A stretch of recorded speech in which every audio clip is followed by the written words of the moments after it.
1:30 de la tarde, momento de continuar revisando los hechos que son noticia en el mundo ahora de France 24. Soy Valentina Torres Sánchez, vamos con los titulares. El presidente de Ucrania, Volodymyr Zelensky, reconoció avances tras la cumbre en Ginebra para negociar la contrapropuesta al llamado Acuerdo de Paz de Estados Unidos y Rusia. El Kremlin, por su parte, calificó la iniciativa europea como poco constructiva. Tenemos reporte. Por unanimidad, la Corte Suprema de Justicia de Brasil mantuvo la orden de prisión contra el expresidente Jair Bolsonaro, condenado por golpismo. La decisión de la Sala Primera determina que el exmandatario tendrá que permanecer en la sede de la Policía Federal en Brasilia. El gobierno chino pidió a Japón que haga una declaración pública consistente sobre si intervendría en caso de que Beijing realizara algún operativo contra Taiwán y que deje de cambiar de posición. Esto en rechazo a los planes de Tokio de desplegar misiles en una isla nipona cercana. En contexto, analizamos la situación de la violencia en Nigeria luego de varios secuestros masivos en el norte del país. Con nuestro compañero Patricio Peralta revisaremos quiénes están detrás y por qué las afirmaciones desde Washington son infundadas.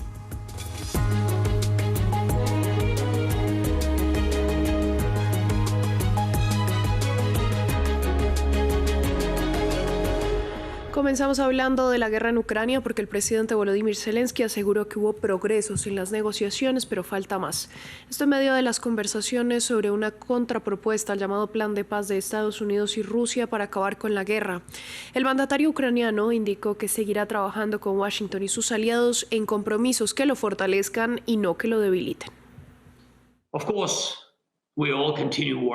Por supuesto, todos seguimos trabajando con nuestros socios, especialmente con Estados Unidos, y buscamos compromisos que nos fortalezcan, pero que no nos debiliten. Seguiremos explicando lo peligroso que es fingir que la agresión es algo que se puede simplemente ignorar y pasar página. En las medidas que hemos coordinado con Estados Unidos, hemos logrado mantener temas extremadamente sensibles sobre la mesa, incluyendo la liberación total de todos los prisioneros de guerra ucranianos bajo la fórmula de todos por todos y de los civiles, y el regreso completo de los niños ucranianos secuestrados por Rusia.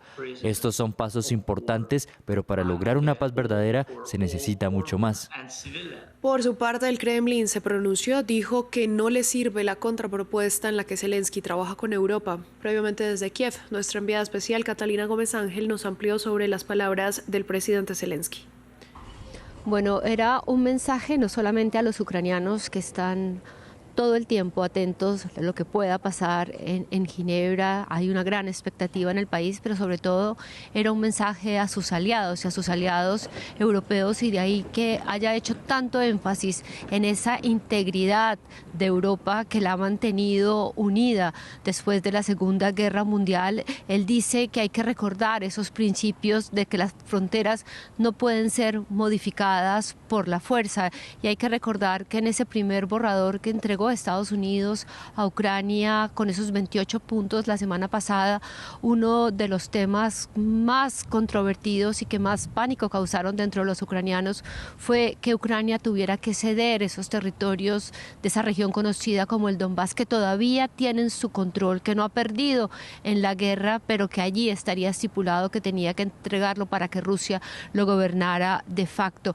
Este es uno de los puntos a los cuales hizo énfasis Zelensky, y también que el agresor tenía que pagar por esa agresión al país. Vuelve a insistir en los activos rusos de que nadie puede tener inmunidad por los crímenes cometidos durante la guerra, y ese es otro de los factores muy importantes para los ucranianos y también para toda la comunidad, especialmente civil, que ha trabajado enormemente en documentar los crímenes rusos en esta guerra aquí en Ucrania. Esta tal vez es la guerra en la historia que mejor está documentada en cuanto a crímenes de guerra, y solamente esa posibilidad de que haya una inmunidad para quienes cometieron esos crímenes ha sido básicamente vista con terror por quienes, no solamente la sociedad civil, sino también a cada uno de los fiscales ucranianos que se han recorrido el país investigando y hablando con las víctimas. Pero también habló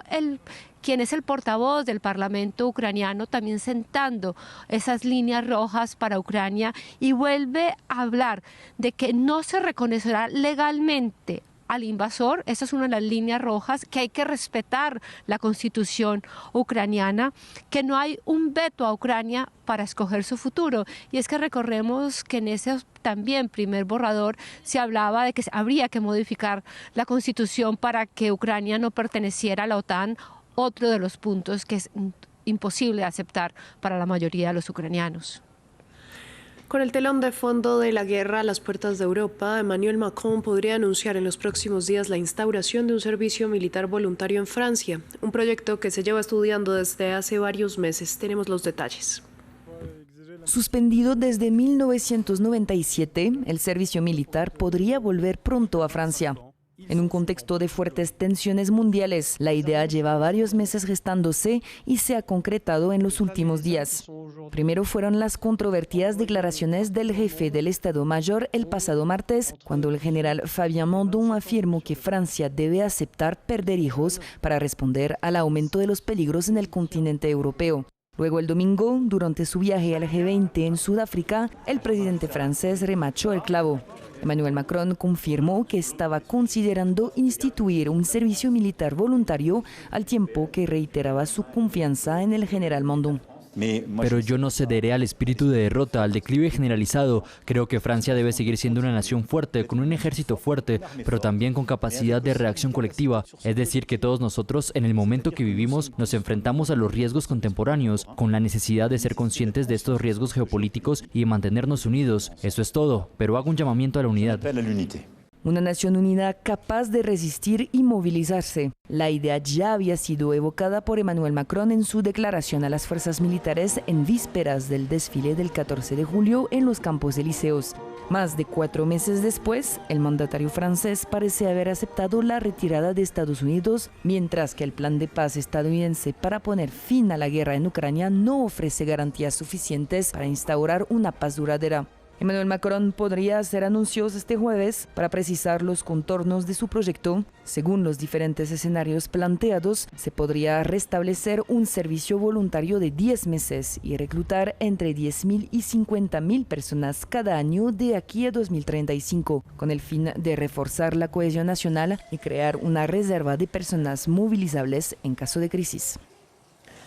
En Israel, una investigación interna llevada a cabo por el jefe de Estado Mayor concluyó que hubo serias falencias del ejército el 7 de octubre de 2023, cuando Hamás lanzó su ataque en el territorio. Con el resultado también anunció destituciones de algunos altos mandos castrenses. No obstante, el ministro de Defensa, Israel Katz, ordenó examinar el informe y hacer investigaciones adicionales. Ramiro Cuellar Berena nos amplía. Israel repasa responsabilidades internas por el ataque del 7 de octubre. Luego de realizar investigaciones, el jefe del Estado Mayor, Eyal Zamir, concluyó que las fuerzas defensivas fracasaron el día de 2023 en el que Hamás ingresó al territorio. Zamir además anunció destituciones de altos mandos de los uniformados. Mis conclusiones presentan una imagen inequívoca. Las FDI fracasaron en su misión principal el 7 de octubre, proteger a los ciudadanos del Estado de Israel. Este es un fracaso grave, rotundo y sistémico. No es fácil tomar decisiones que afectan a personas a las que respeto y que han dedicado su vida a la seguridad del país, personas con las que he luchado durante décadas. Sin embargo, esta investigación suscitó un nuevo conflicto con el Ministerio de Defensa. A través de un comunicado, el ministro Israel Katz anunció que solicitó a la División de Defensa del Contralor Estatal que examine la última investigación realizada por el Ejército. He decidido asignar al Contralor del Estamento de Defensa, el general de brigada Yair Bolansky, la tarea de examinar a fondo el informe del equipo liderado por el general Sami Turjeman, incluyendo investigaciones adicionales en áreas que las fuerzas de defensa de Israel no han investigado previamente, así como completar las investigaciones que el comité marcó en rojo y determinó que no se llevaron a cabo de manera adecuada y en profundidad. Katz y Zamir mantuvieron disputas en los últimos meses. Por caso, el jefe del ejército se oponía a la invasión total de Gaza, alegando que podía haber rehenes en las zonas a invadir. En tanto, en octubre pasado también hubo tensiones por nombramientos en el ejército no consultados con el ministerio. En Brasil, la Sala Primera de la Corte Suprema de Justicia votó de forma unánime para mantener la prisión preventiva del expresidente Jair Bolsonaro, condenado por golpismo. La medida del tribunal refrenda la orden del pasado sábado dictada por el juez Alexandre de Moraes ante lo que consideró riesgo de fuga. Bolsonaro tendrá que permanecer en la sede de la Policía Federal en Brasilia, con lo que se convierte su arresto domiciliario a prisión preventiva tras denuncias de que intentó romper su tobillera electrónica. Bolsonaro se encuentra detenido desde el sábado 22 en la Superintendencia de la Policía Federal en Brasilia. Esta medida sustituyó el arresto domiciliario impuesto anteriormente y se implementó a petición de la Policía Federal, que presentó nuevos elementos que indicaban un riesgo concreto de fuga y una amenaza al orden público. En otras noticias, Venezuela tildó de vil mentira la designación de Estados Unidos del llamado Cartel de los Soles como grupo terrorista. Según Caracas, la organización no existe, pero Washington la catalogó así para justificar eventuales operaciones dentro del territorio venezolano. Varias aerolíneas han cancelado sus vuelos a Venezuela tras la alerta de la Administración Federal de Aviación estadounidense sobre el incremento de la actividad militar en ese país. Para Venezuela, la designación del denominado Cártel de los Soles como organización terrorista extranjera por parte de Estados Unidos es ridícula. La República Bolivariana de Venezuela insta al gobierno estadounidense a rectificar esta errática política de agresiones y amenazas, rechazadas contundentemente por el propio pueblo de los Estados Unidos, que afectan el desarrollo de los pueblos del Caribe y en nada contribuyen a un verdadero y genuino combate contra el tráfico ilícito de drogas. Una designación que aumenta el riesgo de una intervención militar en Venezuela. El Cártel de los Soles es inexistente para Caracas, pero el gobierno de Donald Trump acusa al presidente Nicolás Maduro de liderar este cártel en el que, según la versión estadounidense, un entramado de oficiales y facciones dentro del Estado venezolano participarían de diversas actividades criminales como el tráfico de drogas. En agosto, Trump firmó en secreto una directiva dirigida al Pentágono para comenzar a utilizar la fuerza militar contra lo que el gobierno caracteriza como cárteles de droga latinoamericanos. Esta orden proporciona una base oficial para la realización de operaciones militares estadounidenses directas en mar y suelo extranjero, bajo el argumento de la lucha contra el narcotráfico. Países vecinos de Venezuela como Colombia y Brasil han manifestado su preocupación por una inminente intervención en Sudamérica. Creo que no tiene ningún sentido tener una guerra ahora. No vamos a repetir el error que ocurrió en la guerra de Rusia y Ucrania. Para comenzar, basta un disparo. Para terminar, no se sabe cómo termina. Desde septiembre, decenas de personas han muerto por ataques de Estados Unidos en el Caribe. Trump, además, anunció el inicio de la incierta Operación Lanza del Sur y autorizó acciones encubiertas de la CIA en Venezuela. Una andanada de actividades militares en el país latinoamericano y el aumento del peligro y las tensiones en la zona ha provocado durante estos últimos días la cancelación de vuelos hacia Caracas por parte de varias aerolíneas como Avianca, Gol e incluso Turkish Airlines y la española Iberia. Un nuevo episodio de tensiones se abre entre China y Japón. El gobierno de Beijing rechazó el anuncio de Tokio sobre los preparativos del despliegue de misiles en la isla nipona de Yonaguni, cerca de Taiwán, y tildó la medida como un intento deliberado de crear tensión regional y provocar una confrontación militar. El despliegue de armas ofensivas de Japón en las islas del suroeste adyacentes a Taiwán es un intento deliberado de crear tensión regional y provocar una confrontación militar. Sumado a las declaraciones erróneas de la primera ministra Sanae Takaishi sobre Taiwán, esta tendencia es extremadamente peligrosa y justifica una gran vigilancia por parte de los países vecinos y la comunidad internacional. Vamos a continuar con el contexto. Para poner en contexto una de las noticias que marcan la agenda, ya me acompaña en el estudio mi compañero Patricio Peralta. Patricio, buen lunes. ¿Qué tal, Valentina? ¿Cómo estás? Pues por aquí vamos a empezar este segmento hablando de Nigeria, se lo vamos a dedicar a Nigeria y son quiénes están y qué hay detrás de estos secuestros masivos. Así es, un nuevo secuestro masivo de más de 300 estudiantes de una escuela católica en el norte de Nigeria ha provocado indignación y preocupación porque es el tercero que ocurre en una semana. Esto ocurrió el viernes 21 de noviembre, cuando hombres armados secuestraron a los estudiantes y profesores. Este domingo, más de 50 estudiantes lograron escapar de sus captores, el resto sigue todavía en cautiverio. Respondiendo justamente a tu pregunta, ¿quién está detrás de estos secuestros? Hasta ahora, ningún grupo armado de los los varios que existe en el país africano, ha reivindicado ninguno de los secuestros. Estas fueron las zonas donde se produjeron secuestros que ocurrieron en el noreste de Nigeria. Veamos. En la madrugada de lunes de la semana pasada inició con el secuestro de 25 alumnas de un internado predominantemente musulmán, esto en la ciudad de Maga, en el estado de Kebbi. Un empleado fue asesinado y otro resultó herido. Ese mismo lunes, pero más tarde, secuestraron a 64 personas entre mujeres y niños de sus casas en Zamfara, el estado también que limita con Kebbi. El martes secuestraron a 38 feligreses en la Iglesia Apostólica de Cristo en la ciudad de Eruku, en el estado de Kuwara. Y el viernes los más de 300 estudiantes en Papiri, en el estado de Níger. Este tipo de secuestros se ha multiplicado desde 2010. Hubo un caso muy particular también que fue bastante mediático en 2014. Y lo que buscan principalmente es obtener rescates, es decir, dinero. Por ejemplo, un funcionario de la iglesia dijo que habían pedido un rescate de 100 millones de nairas, que son cerca de $69,000 por cada uno. En esta zona lo han perpetrado bandas armadas conocidas localmente como bandidos. Señala que llegan, disparan y secuestran a las víctimas, que sobre todo son estudiantes de internados en zonas alejadas donde hay poca o nula presencia de las fuerzas de seguridad. Patricio, pues esto es algo que está ocurriendo en Nigeria, que como usted lo venía diciendo, no es una novedad, pero sí ha aumentado tremendamente. Y estas alarmas, pues que se dispararon, han llegado hasta Washington. El presidente Donald Trump, de hecho, anunció una posible intervención y pues ha presionado considerablemente al gobierno de Nigeria. Así es, Estados Unidos mantiene una fuerte alianza con Nigeria, que ha sido su socio regional clave. Y Trump ahora utiliza esta violencia para presionar al gobierno. Escuchemos estas declaraciones del presidente estadounidense. Si el gobierno nigeriano continúa permitiendo el asesinato de cristianos, Estados Unidos suspenderá de inmediato toda ayuda y asistencia a Nigeria. Le haremos cosas que a Nigeria no le agradarán y es muy posible que invadamos ese país ahora deshonrado, disparando a diestro y siniestro para aniquilar por completo a los terroristas islámicos que cometen estas horribles atrocidades. Por la presente, instruyo a nuestro Departamento de Guerra a prepararse para una posible acción. Tras esta amenaza, el gobierno de Nigeria explicó a Estados Unidos que enfrentan desde hace tiempo problemas de seguridad que afectan por igual tanto a cristianos como a musulmanes. Esto dijeron desde el gobierno.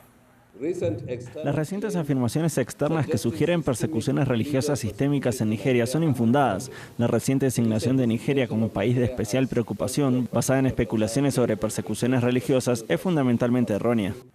Desde la Comisión de la Unión Africana aclararon que no existe un genocidio direccionado contra cristianos. Estas declaraciones responden a varios tuits y comentarios justamente del presidente Donald Trump, que han señalado que hay un gran número de cristianos que están siendo asesinados. Expertos señalan que hay mucha desinformación sobre la situación de Nigeria y que lo que ha sucedido en otras zonas en África, por ejemplo, cuando Trump dijo que había un genocidio blanco en Sudáfrica, en su momento también por cierta información, luego de que el gobierno sudafricano había aprobado una ley y la violencia que pues golpeaba a todos por igual. Ese mismo caso está sucediendo en Nigeria, que hay violencia tanto para cristianos como para musulmanes. Patricio, hablemos ahora de la situación, el panorama tan complejo que atraviesa Nigeria. Así es, más de 20 de los 36 estados del país está sumido en la inseguridad y por diferentes razones. Veamos cómo está distribuida la violencia con este mapa. Y empezamos en el noreste, sobre todo en el estado de Borno, que sigue siendo el epicentro de la guerra de Nigeria contra grupos yihadistas que han invadido bases militares y han perpetrado ataques, como les comentaba, tanto a la comunidad cristiana como musulmana. Ahora vamos hacia el noreste, donde el problema es otro. Bandas armadas sin motivos religiosos ni políticos conocidos llevan a cabo secuestros y se esconden en las vastas zonas remotas que se encuentran en esta zona de acá, que es justamente donde se dieron los secuestros esta última semana, donde tampoco existe presencia estatal y donde muchos ataques pasan desapercibidos. Atacan iglesias y mezquitas y hay algunos otros incidentes que por el bajo número de secuestrados, por ejemplo, no son 300, pero son 3, 5, 10, no llegan a ser tan mediáticos. Ahora, en el sur hay presencia de separatistas como el pueblo indígena de Biafra, que lleva ataques contra el gobierno. En esta zona también se evidencian otros grupos que perpetran secuestros extorsivos como un mecanismo justamente para financiar sus operaciones. operaciones. Y ya en el centro del país, en el cinturón del centro, el conflicto sectario entre pastores que son musulmanes y agricultores que son cristianos lleva varias décadas impulsadas por antiguas disputas, tanto por motivos religiosos, por la etnia y sobre todo por el acceso a recursos como tierra y agua. Varios expertos señalan que si bien ha habido una estrategia para combatir toda esta violencia, no ha habido resultados y uno de ellos apunta justamente a que se debe enfrentar las raíces de estos problemas. Escuchemos. Una de las causas fundamentales que hemos visto son los problemas de gobernanza, la falta de presencia del Estado en zonas remotas, la falta de oportunidades para la numerosa juventud, especialmente en comunidades remotas, y la ausencia de servicios básicos en estas aldeas, lo que facilita el reclutamiento por parte de estos grupos extremistas violentos. Por lo tanto, Nigeria necesita analizar su estrategia actual. ¿Está funcionando? ¿No está funcionando? Si no funciona, necesita reestructurarla. Pero debemos dejar de depender en gran medida de soluciones militares en la lucha contra la inseguridad. El gobierno ha pedido, sí, ayuda de Estados Unidos, pero que pide se respete su soberanía y que sea una colaboración justamente para lograr erradicar la violencia en general y que deje a un lado la desinformación a la que ha accedido el presidente Donald Trump. Y pues vamos a ver cómo les va. Patricia, usted muchas gracias por toda esta ampliación. A ti, Valentina, ya nos vemos. Nosotros así cerramos este bloque, los dejamos con Desinformando y volvemos en unos momentos con más noticias.